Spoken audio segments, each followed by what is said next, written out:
विद्यार्थी मित्रांनो, आपण व्यवहार अध्ययनाचं दुसरं प्रकरण बघतो आहोत, ज्या प्रकरणाचं नाव आहे उद्योजकता। आतापर्यंत आपण 3-4 गोष्टी बघितलेल्या आहेत, ज्यामध्ये उद्योजकता म्हणजे काय, उद्योजकाची वैशिष्ट्ये काय आहेत, उद्योजकाची कार्य काय असतात आणि कालच्या आपण व्हिडिओच्या माध्यमातून जो भाग बघितलेला आहे तो म्हणजे उद्योजकाची भूमिका आणि महत्त्व। यानंतर आपल्याला पुढचा जो भाग या प्रकरणातला बघायचा आहे तो म्हणजे स्वयंरोजगारासाठीच्या योजना कोणत्या आहेत आणि भारत सरकार आणि केंद्र सरकार स्वयंरोजगार म्हणजे आपल्या देशामध्ये बेकारीचं निर्मूलन करण्यासाठी म्हणून एक नवीन कार्यक्रम हाती घेतलेला आहे, ज्याला स्वयंरोजगार।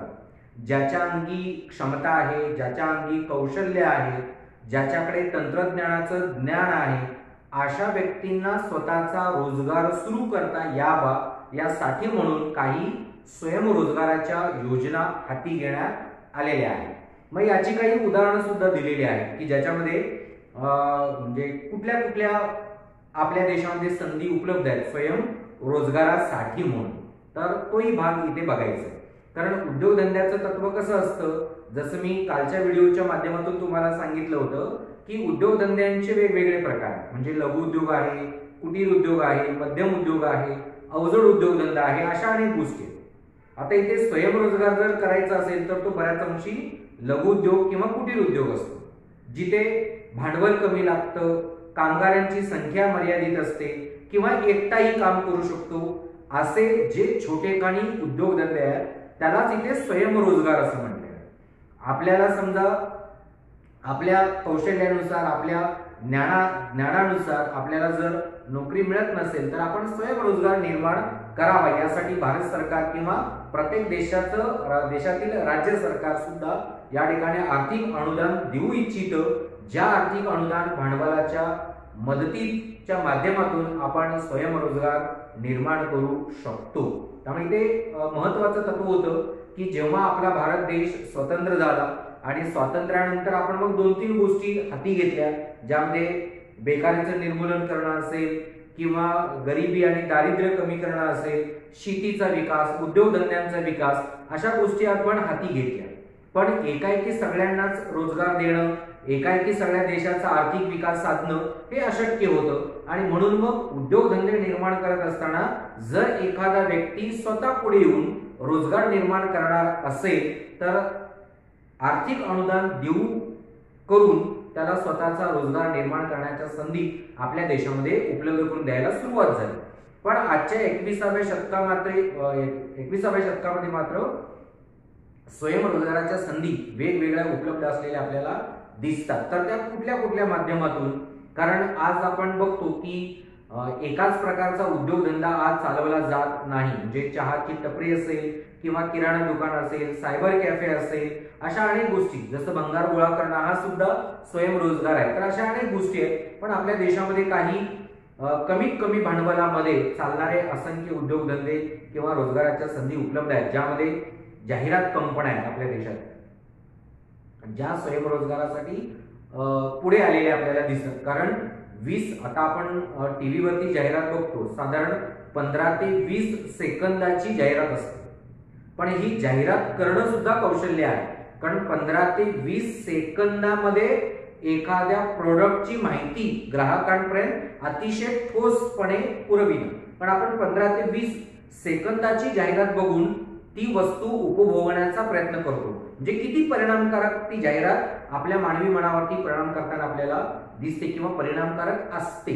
त्यामुळे ते अनेक जाहिरात कंपन्या आहेत ज्या वस्तूंच्या जाहिराती करतात आणि ही जाहिरात करण्यासाठी, ती लिहिण्यासाठी असेल किंवा त्याच्यामध्ये आयडियाज घालण्यासाठी असेल, अनेक त्या माध्यमातून आज रोजगाराच्या संधी उपलब्ध आहेत। त्यामुळे जाहिरातीच्या कंपन्यांच्या माध्यमातून आपण स्वयंरोजगाराच्या संधी उपलब्ध करून घेऊ शकतो। त्यानंतर व्यापार विषयक सल्ला केंद्र आहे, म्हणजे आपण कोणत्या पद्धतीचं शिक्षण घेतलं, मग कोणत्या पद्धतीच्या व्यापार व्यवसायामध्ये आपण गेलं पाहिजे। बऱ्याच वेळा कसं असतं की आपल्याला जर दिशा सापडत नसेल, माहीत नसेल, अज्ञान असेल, तर आपण अशा व्यापार विषयक सल्ल्यांच्या माध्यमातून आपला योग्य तो व्यापार व्यवसाय निवडू शकतो। तर तिथे रोजगाराच्या संधी आहेत। जसं आज काय म्हणतो की याचा विवाह जुळवण्यासाठी जशी अनेक विवाह जुळवणीची केंद्र आहेत, ज्या माध्यमातून रोजगाराच्या संधी उपलब्ध झालेल्या दिसतात, तसं व्यापार व्यवसायांच्या सल्ला मार्गदर्शन करणारे केंद्र सुद्धा आपल्याला बघायला मिळतात. जसं स्पर्धा परीक्षा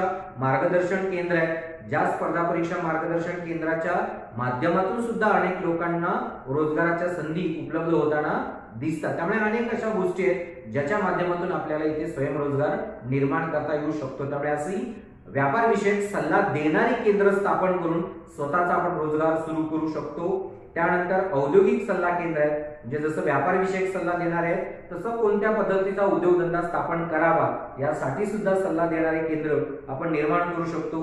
त्यानंतर भाडे आणि करार तत्वावरील उपकरण, जे समजा आपल्याकडे भांडवल नाहीये पण आपल्याकडे कौशल्य आहे, ज्ञान आहे आणि एखादा उद्योगधंदा आपण चांगल्या पद्धतीनं चालवू शकतो. पण आता ज्ञान आहे, कौशल्य आहे पण पैसा नाही, भांडवल नाही, मग आपण कसं करणार? तर आपल्या देशामध्ये अशी बहुसंख्य लोक आहेत जी भाडे तत्वावरती किंवा करारावरती तुम्हाला उपकरणं देतात, म्हणजे यंत्र देतात, ज्या यंत्रांचा वापर करून आपण उद्योगधंदा स्थापन करू शकतो. जसं आपल्या बेळगाव परिसरामध्ये अशी अनेक लोक आहेत जी सेंटरिंग व्यवसायाला लागणारी उपकरणं भाडे तत्वावर देतात. म्हणजे मला सेंटरिंग व्यवसाय करायचा आहे पण त्या व्यवसायामध्ये गुंतवणूक करायची माझी इच्छा नाहीये कारण तेवढं भांडवल नाही, पण आपल्या इथे सेंटरिंग व्यवसाय करत असताना सेंटरिंगसाठी लागणारी वस्तू आज भाडे तत्वावरती दिली जातात. हे आपल्या बेळगाव परिसरातलं चित्र आहे की असंख्य लोक भाडे तत्वावरती वस्तू देऊन या ठिकाणी स्वतःचा रोजगार तर करतातच पण इतरांच्या रोजगाराला सुद्धा ते सहाय्यक ठरताना दिसतं.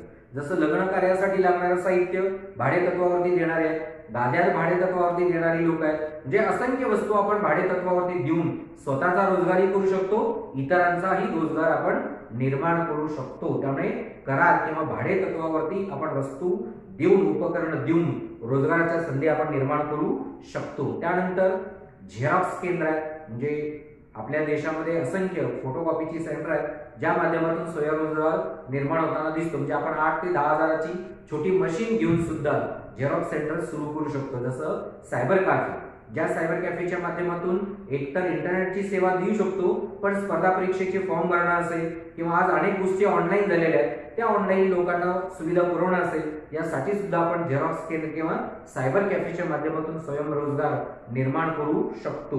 त्याबरोबरच औद्योगिक संशोधन आणि विकास संस्था म्हणजे प्रयोगशाळा, जिथे जसं आपल्या या पाठ्यपुस्तकामध्ये सुद्धा शेवटी बघायचं आहे की आपल्या कर्नाटकामध्ये बायोकॉन नावाची संस्था आहे जी सध्या आपल्या कोरोनाच्या लसीवरती सुद्धा संशोधन करताना दिसते.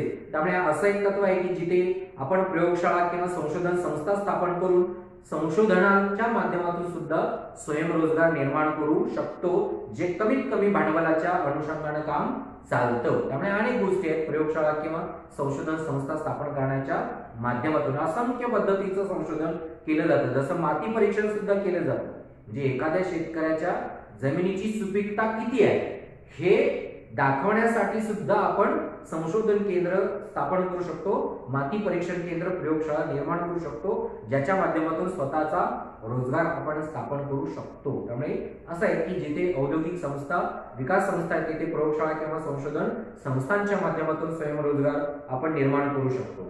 त्यानंतर केबल किंवा टीव्हीची जी चॅनल्स आहेत त्याच्या माध्यमातून सुद्धा आज स्वयंरोजगार निर्माण होताना दिसतो. जसं केबल ऑपरेटर आहे जे आपल्याला घरामध्ये मनोरंजनासाठीची सुविधा उपलब्ध करून देताना दिसतात. त्यामुळे इथे एक अतिशय महत्वाची स्वयंरोजगाराची योजना आहे जिथे कमी भांडवल लागतं.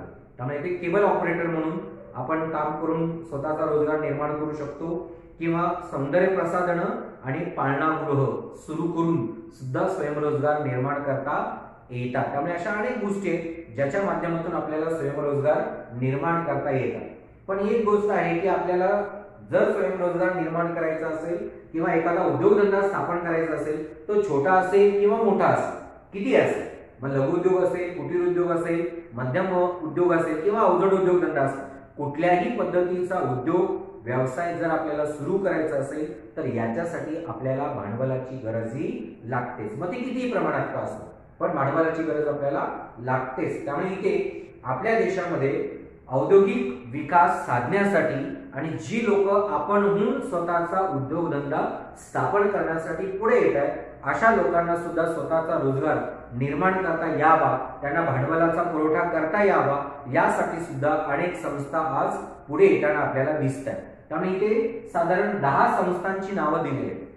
हा 3 मार्कांसाठी तुम्हाला प्रश्न येतो की स्वयंरोजगाराच्या योजना कोणत्या आहेत किंवा स्वयंरोजगाराच्या संस्था कोणत्या आहेत ज्या भांडवल उपलब्ध करून देताना आपल्याला दिसतात, की ज्या भांडवल मग कुठलेही असेल, म्हणजे आपलं मध्यम मुदतीचं कर्ज असेल, दीर्घ मुदतीचं कर्ज असेल, कुठल्याही पद्धतीचं कर्ज असेल तर ते कर्ज पुरवठा करून लोकांना भांडवलाची उपलब्धता करून देताना आपल्याला दिसतात. त्यामुळे या ठिकाणी अतिशय महत्त्वाचं तत्व आहे की या स्वयंरोजगाराच्या संस्था केंद्र सरकारने स्थापन केलेल्या आहेत, ज्या संस्थांच्या माध्यमातून आपल्याला आज मोठ्या प्रमाणावर भांडवल उपलब्ध होतं. मग ते दीर्घ मुदत असेल, मध्यम मुदत असेल किंवा अल्प मुदत असेल, कोणत्याही पद्धतीचं असेल ना आपल्याला कर्ज उपलब्ध होतं, ज्या कर्जाच्या माध्यमातून, ज्या भांडवलाच्या माध्यमातून आपण आज स्वतःचा रोजगार निर्माण करू शकतो. त्यामुळे आज मोठ्या प्रमाणावर संधी स्वयंरोजगाराच्या उपलब्ध झालेल्या आहेत. त्यामुळे आपल्या अंगी असलेलं कौशल्य, त्या कौशल्याला जर वाव द्यायचा असेल तर या 10 संस्था आज आपल्याला मदत करताना दिसतात. तर याच्यामध्ये पहिली संस्था आहे IDBI, industrial development bank of India. पण इथे आयडी याच्यामध्येच आपल्याला दिसतं की इंडस्ट्रियल डेव्हलपमेंट, औद्योगिक विकास साधणारी बँक असं आपण याला म्हणतो. त्यामुळे ही आपल्या देशातली शिखर बँक आहे. औद्योगिक विकासामधली जी उद्योगधंद्यांना लागणारा सगळा कर्ज पुरवठा करताना आपल्याला दिसते, याच्याशीच रिलेटेड ही सुद्धा आहे. म्हणजे IDBI आणि SIDBI याच्यामध्ये फक्त एक शब्दप्रयोग जागाचा असलेला दिसतो, यस. आता ही IDBI संस्था आहे, ही आपल्या देशातल्या सगळ्या उद्योगधंद्यांना मदत करताना दिसते. मग तो कुटीर उद्योगधंदा असेल, लघु उद्योग असेल, मध्यम असेल किंवा अवजड उद्योगधंदा असेल, कुठल्याही उद्योगधंद्यांना कर्ज पुरवठा उपलब्ध करून देण्याचं काम IDBI ही संस्था करताना दिसते. तर SIDBI ही जी संस्था आहे ही फक्त S जे आहे स्मॉल इंडस्ट्रीज, जे लहान उद्योगधंदे जे आहेत अशा लहान उद्योगधंद्यांना कर्ज पुरवठा करण्याचं काम SIDBI ही संस्था करताना दिसते. त्यानंतर तिसरी जी आहे ती नाबार्ड, ही केंद्र सरकारच्या अखत्यारीत आहे, ज्याला राष्ट्रीय कृषी आणि ग्रामीण विकास बँक असं म्हणतात. म्हणजे आता नाबार्डच्या माध्यमातून खरं तर रस्ते बांधण्याचं काम सुद्धा चालतं, पण इथे राष्ट्रीय कृषी आणि ग्रामीण विकास बँक असं याला म्हटलं जातं. त्यामुळे ज्याला काय म्हणतो की आपण ग्रामीण भागातली शेती विकसित झाली पाहिजे आणि ग्रामीण भागाचा विकास झाला पाहिजे, ज्यामध्ये ग्रामीण भागामध्ये आज आपण काय म्हणतो की पंतप्रधान ग्राम सडक योजना ज्या आहे, ज्या पंतप्रधान ग्राम सडक योजनेच्या माध्यमातून खेडी पक्क्या रस्त्यांना जी जोडली जात आहे, तर या रस्त्यांच्या निर्मितीसाठी सुद्धा नाबार्ड ही संस्था आज पैसे उभं करताना दिसते. तसंच शेतीमध्ये संशोधन करायचं असेल, संकरित धान्यांची उपलब्धता करायची असेल तर याच्यासाठी सुद्धा ही बँक आज कर्ज पुरवठा करताना आपल्याला दिसते. त्यामुळे नाबार्ड ही केंद्र सरकारच्या अखत्यारीत असलेली संस्था, याचा मूळ उद्देशच आहे की आपल्या देशातली शेती आणि ग्रामीण भागाचा विकास करणं, यासाठी ही संस्था काम करताना दिसते. त्यानंतर चौथी आहे ती एक्झिम बँक, म्हणजे एक्सपोर्ट अँड इम्पोर्ट, त्याचा शॉर्ट फॉर्म केलेला आहे एक्झिम. जे एक्सपोर्ट मधलं EX आणि इम्पोर्ट मधलं IM, म्हणजे आयात आणि निर्यात बँक म्हणून याला ओळखलं जातं.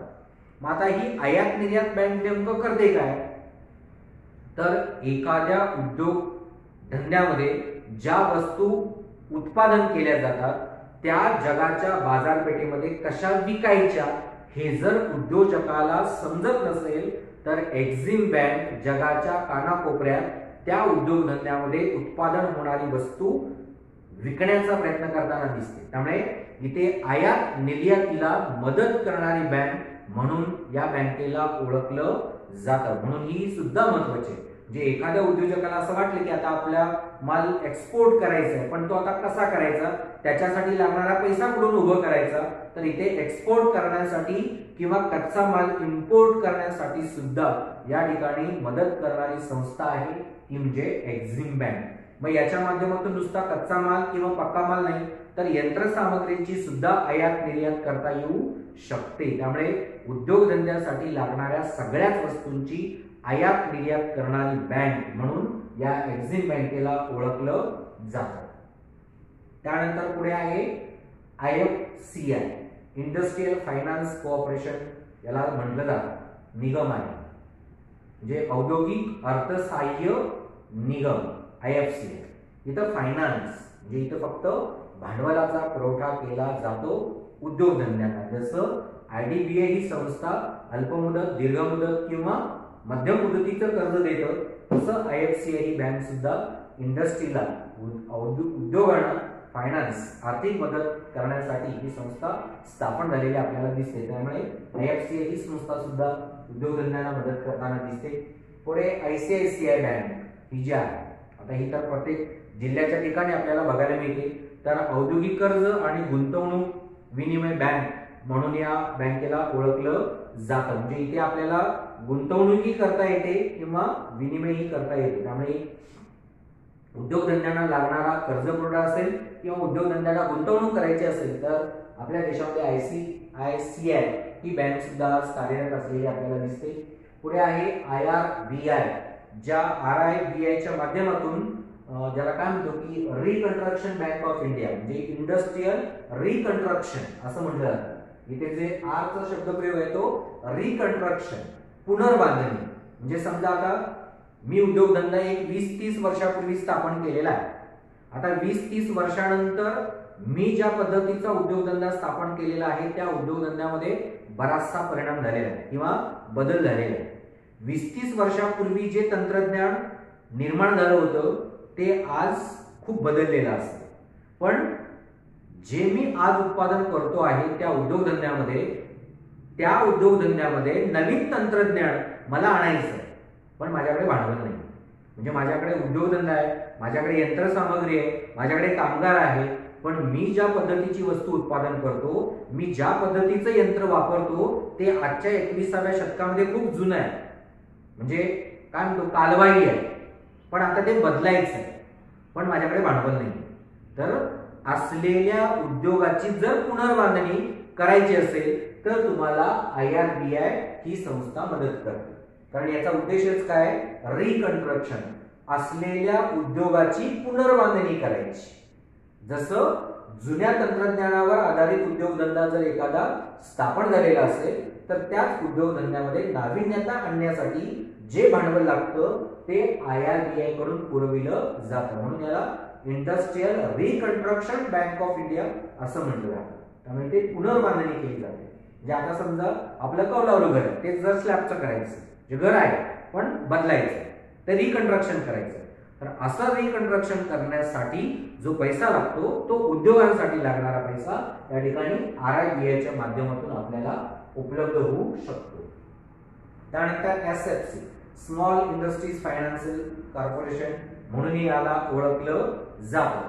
पण हे स्टेट फायनान्स कॉर्पोरेशन आहे, म्हणजे राज्य अर्थ निगम असं याला म्हटलं जातं. स्टेट फायनान्स एका राज्यापुरता. आता या ज्या सगळ्या संस्था आहेत या देश पातळीवर काम करतात, पण याच्यातली SFC जी संस्था आहे ती फक्त एका राज्यापुरती मर्यादित आहे. एका राज्यातून सोडून दुसऱ्या राज्यामध्ये ही संस्था अर्थ मदत करत नाही, पैशाची मदत करू शकणार नाही. म्हणून याला स्टेट फायनान्स म्हटलेलं आहे, राज्य अर्थ निगम. एका राज्यापुरत्या उद्योगधंद्यांना अर्थपुरवठा करणं, कर्ज पुरवठा करणं. पुढे आहे LIC ही बऱ्याच जणांना माहिती आहे, कारण याला लाईफ इन्शुरन्स कॉर्पोरेशन असं म्हणून आपण ओळखतो, जी जीवन विमा निगम आहे. म्हणजे लोकांच्या जीवनाचा विमा उतरवणार आहे. पण LIC कडे जो पैसा विम्याच्या माध्यमातून येतो तर तोच पैसा उद्योगधंद्यांमध्ये LIC सुद्धा गुंतवणारा दिसते. त्यामुळे LIC सुद्धा आज देश पातळीवर नाहीतर आंतरराष्ट्रीय स्तरावर उद्योगधंद्यांना मदत करताना आपल्याला दिसते. त्यामुळे ही एक आहे. UTI हे तर तुम्ही 9वीच्या सिलेबस मध्ये शिकलेला आहात, युनिट ट्रस्ट ऑफ इंडिया ज्याला म्हटलं जातं, किंवा युनियन ट्रस्ट ऑफ इंडिया ज्याला UTI म्हणून आपण ओळखतो, ज्याचा सगळा संदर्भ तुम्हाला 9वीच्या पुस्तकामध्ये होता. तर ही युनियन ट्रस्ट ऑफ इंडिया सुद्धा आपल्या देशामध्ये काय म्हणतो की लघुउद्योग असेल, कुटीर उद्योग असेल, मध्यम उद्योग असेल किंवा अवजड उद्योगधंदा असेल, कुठल्याही पद्धतीचा उद्योगधंदा जर असेल तर त्या उद्योगधंद्याला कर्ज पुरवठा करण्याचं काम सुद्धा युनियन ट्रस्ट ऑफ इंडिया ही संस्था काम करताना आपल्याला दिसते. तर अशा 10 संस्था आहेत ज्या आपल्या देशामध्ये उद्योगधंद्यांना लागणारा कर्ज पुरवठा किंवा उद्योगधंद्यांना लागणारं भांडवल आज उभं करताना आपल्याला दिसतात। त्यामुळे या 10 संस्थांच्या माध्यमातून बऱ्याच अंशी राज्य सरकार आणि केंद्र सरकार यांचा सुद्धा आर्थिक भार थोडाफार कमी झालेला आपल्याला दिसतो, कारण सगळ्याच लोकांना काय केंद्र सरकार आर्थिक मदत करू शकणार नाही। तर इथे लोकांना जर व्यक्तिगतरित्या कर्ज उपलब्ध करून घ्यायचं असेल तर या सगळ्या संस्थांच्या माध्यमातून आपण सर्वसाधारण लोक कर्ज उपलब्ध करून घेऊ शकतो आणि उद्योगधंदे स्थापन करू शकतो, स्वयंरोजगाराच्या संधी आपण निर्माण करू शकतो। मग छोट्यातला छोटा का असेल ना, आपण उद्योगधंदा जर सुरू करायचा असेल आणि भांडवलाची कमतरता जर असेल तर या 10 संस्थांच्या माध्यमातून आपण कर्ज पुरवठा उभं करून आपण स्वतःचा उद्योगधंदा स्थापन करू शकतो। त्यामुळे या संस्था स्वयंरोजगाराच्या संस्था किंवा स्वयंरोजगाराच्या योजना म्हणून आपल्या देशपातळीवर आज ओळखल्या जातात। तर हा 3 मार्कांसाठी किंवा 4 मार्कांसाठी तुम्हाला प्रश्न येऊ शकतो।